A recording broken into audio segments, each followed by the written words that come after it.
Hi everyone, my name's Caitlin. For my final project, I decided to take on the task of searching poverty, but more specifically, Southwest Ohio. According to New York Times, and a study done by the University of Chicago and Notre Dame found that within a 3-month period, the number of people living in poverty has grown by nearly 6 million. This number is affecting mostly African Americans as well as children. During the interview, they spoke to a young working woman, Miss Jeffcoat. She claimed that she oftentimes doesn't eat meals or will skip meals, especially towards the end of the month when her food stamps run out. Unfortunately, this is the reality of poverty in the United States. Let's go ahead and jump in.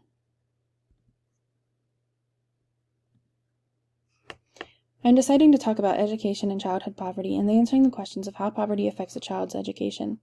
I also decided to take on 2 different case studies from rural states, North Carolina and from Dayton, a small city in Southwest Ohio. I also decided to touch on the recent pandemic and how it's affected poverty. Finally, we'll break this into simple solutions and start talking from the ground up. Before we begin, we'll be looking at the percentages based on data from 2019. These percentages came from Forbes, and according to their website, 14.9% of households in the state of Ohio live below the poverty line. In Kentucky, 17.3%. For Indiana, 13.4%. Tennessee, 15.2%. And North Carolina, because we're looking at the case study, is 14.7%. Last but not least, Illinois is coming at 12.5%. Before we jump right in, I would like to take time to focus on 4 surrounding counties in the most southwestern region of Ohio. These include Hamilton, Claremont, Warren, and Butler County. Miami University's main campus is shown by the orange circle. Within this region, there are also regional campuses.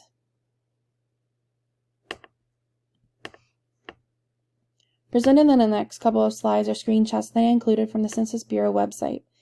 They have estimated poverty rates for the year 2021, as it hasn't been updated since 2020. Here we get a look at the 4 different counties that I mentioned on the previous slide. With this information, we get an estimated population for each country, as well as the breakdown of ages and gender. Going on down the list, we can see that this continues to be broken down in categories of race, housing, population characteristics, and living arrangements. On this slide, we can calculate how many people have access to computers and internet, as well as the education level in each county. We have a health section, economy section, means of transportation, and income poverty section. What I mainly want to focus on is the income and poverty levels here at the bottom. The median household income level for Warren County is roughly $89,000, Hamilton County roughly $59,000, Claremont County roughly $70,000, and Butler County, again, which is where Miami is located, is $69,000. What does this mean? Why is poverty so important to look at in those areas? Of the total populations living in those areas, 5.2% of people are living in poverty within Warren County. Claremont County is 9.2%, and not far behind Butler County with 10.1%.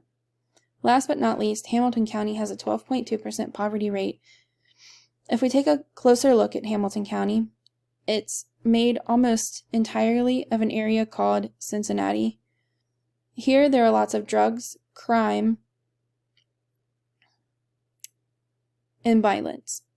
If you've never heard of Over the Rhine, it's a small little area within city limits where there are different shops, things to do, but the city is very poor, streets are ridden with crime, and definitely homelessness.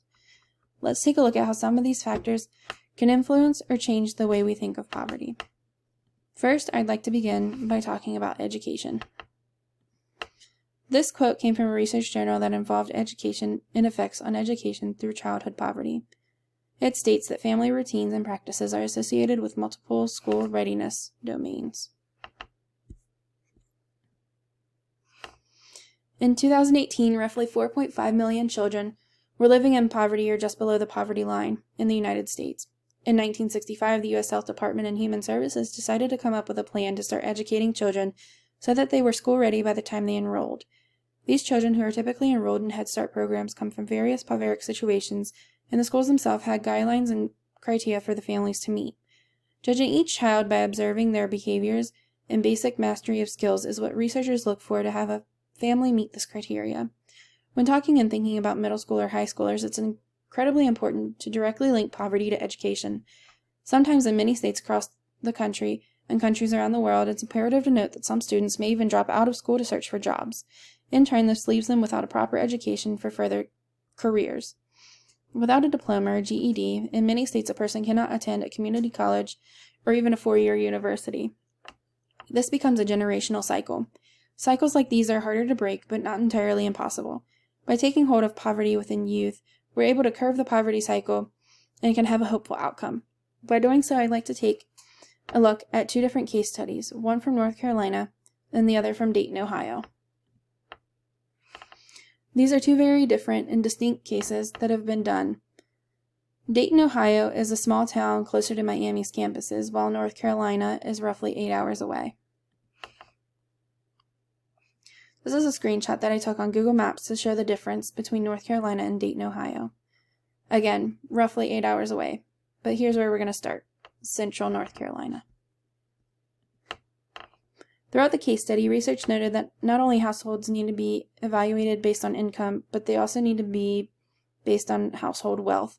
This means how much is the total wealth of assets owned by a household minus the liabilities. According to the NC Medical Journal, policymakers have enacted public policies specifically designed to help households with limited incomes to build wealth and protect the wealth that they own. Doing so included a number of asset building strategies. Included are children's savings accounts, which are exactly what they mean. When a child reaches a certain age, they're able to use those funds for college or post-secondary options or opportunities. There's also individual development accounts, which are matched savings accounts and typically are generated for low-income families or individuals. The three main uses for this would be to buy a home, start a business, or even go to college. There are auto IRAs, which are the retirement funds, so think Social Security and 401k. And then the final step of removing or reforming asset limits was to remove or reform the rules that make it difficult for low-income families or individuals to save or begin to save money. Government assistance program limit eligibility based on the wealth of the person or their family. This is crucial as it keeps low-income families and individuals from wanting to grow and prosper because of the eligibility purposes. They need the help, and what the government does is regulate the help based on what they work. Let's head over to Dayton and see what they're doing over there.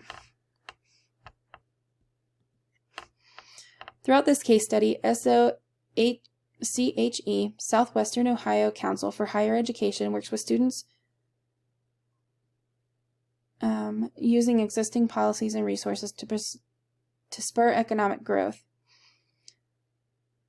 This model was based from a director of creative arts named Richard Florida. It's the perfect starting point for many in Dayton from different opportunities of growth within the community. In their chapter on poverty versus prosperity, it talks about Dayton Create Project, which is a project to turn poverty into prosperity. They want to bring fun and food into Dayton, all while providing jobs and a sustainable income for all families. Not only can these larger projects bring income to Dayton, but attract people from all walks of life and all over the world. One of these reasons in which that could be bad would be, that's right, the pandemic. During the shutdown that rocked the world, many people lost their jobs and their lives and are in more debt today than they were before.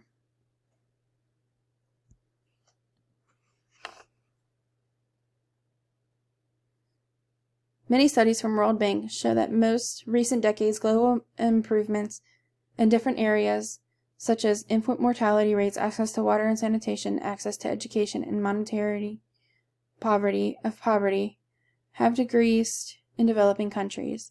However, with the recent pandemic, all of that can change. They analyze the short-term effect of the pandemic on the global economy. While many lost jobs, there weren't new ones created.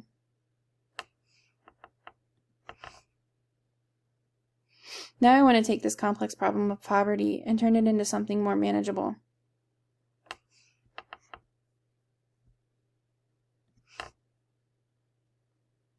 There are a lot that we need to do to break down and solve poverty and the potentials of poverty. When we look at the different areas of poverty and breaking that down from a complex problem to simple issues, it becomes apparent that there are a lot of small steps to achieve in order to get to an even larger one. We need to start expanding the safety net and benefits of all, these including housing programs such as HUD, welfare programs such as SNAP and WIC, and even child care assistance programs to those who have working families to make ends meet. There also needs to be a reentry reform that provides job opportunities and equal opportunities to those who are coming out from being incarcerated. In conclusion, taking all that I've talked about, we can break down a complex issue, tackle smaller issues, starting with one area at a time, be proactive in ways to combat poverty, and the most important thing is to keep fighting the battle to end poverty. Thank you for watching my presentation about poverty. If you would like more information about sources used, I'm going to go ahead and show my bibliography slides without sound.